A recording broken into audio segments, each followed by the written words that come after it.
We're talking about Salamah. Umm Salamah is one of the wives of Rasul alayhi salatu wasalam. Her name is actually Hind bintu Abu Umayyah. What's so special about Sayyidah Hind? Why she is, in addition, of course, to being the mother of the believers, but what made her, and specifically her, a builder?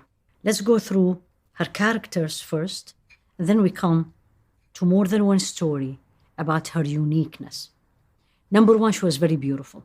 She is noble by birth, come from a very noble family. One of her characters is very intelligent. What does that mean? She was one, or probably the second woman narrated the sayings or the hadith of Rasul alayhi salatu wasalam, and companions, major companions. It's narrated that Sayyidina Abdullah ibn Abbas used to go and take her opinion. Add to that, that's not all, add to that, she was very wise. And that's actually the uniqueness of Salamah. One of the reasons she's described as wise is when Rasul alayhi salatu wasalam proposed to her, she took her time. She did not jump and said yes right away, or jumped and said no. She actually thought, and she knew she had issues that she wants to work on them before she say yes. And she was very brave. Fought with the Rasul alayhi salatu wasalam in 4 battles in Medina, up in the front. She was married before Rasul alayhi salatu wasalam, and that's why actually she's called Salamah. She had Salama, who was born, one of the first born after migration. Happily married, loved Abu Salamah, who was a companion, faithful, close companion to Rasul alayhi salatu wasalam. Abu Salamah got sick and died.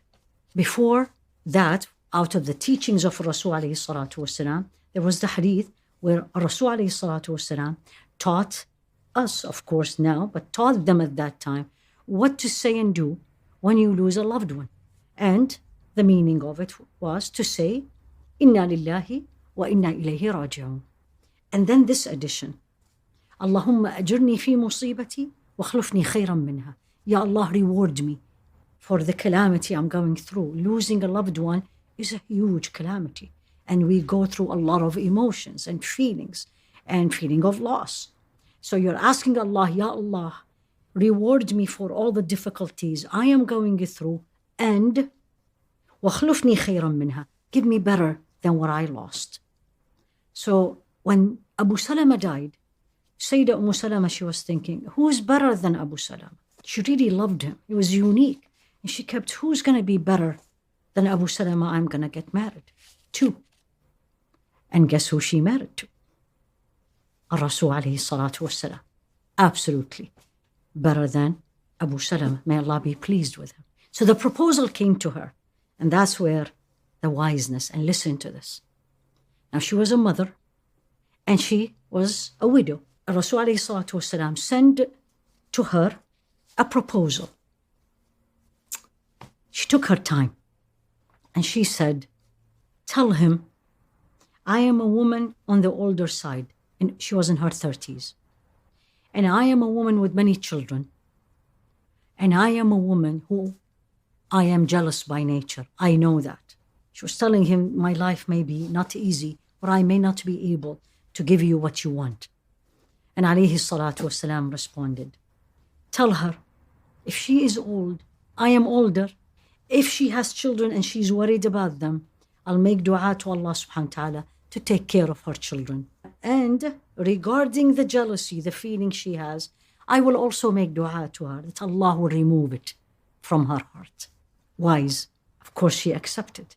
Now, the uniqueness of her wisdom, where it changed history of Islam, and this is a woman, is when they went to the Treaty of Hudaybiyah. This is the treaty where the Muslims left Medina before the treaty, and the intention was to go and do Umrah. And then the treaty came in, the Quraysh came in. One of the points in that treaty was that the Muslims this year don't do the Umrah. You go back. And then next year you come and do the Umrah. They were all in Ihram. Now, if you look at the Treaty of Hudaybiyah and the points in it, externally as a human being, we will say this is not fair. Because many of it was for the non-believers. To the point Sayyidina Umar came to Rasul alayhi salatu wasalam, says, Ya Rasulullah, why we are accepting this? Aren't we on the right path?